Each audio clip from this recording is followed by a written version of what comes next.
Welcome to Shri Balaji women's world.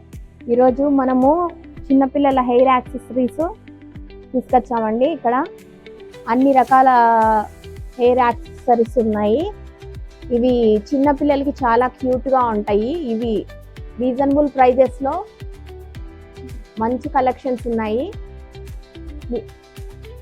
యాక్చువల్గా yesterday చాలామంది తీసుకెళ్లారు, పిల్లలకి పెట్టి కూడా చూశారు. చాలా క్యూట్గా ఉన్నాయి. మీకు ఎవరికైనా వీటిలో ఏదైనా కావాలంటే శ్రీ బాలాజీ ఉమెన్స్ వరల్డ్ని విజిట్ చేయండి. లొకేషను చివరిలో ఉంటుంది.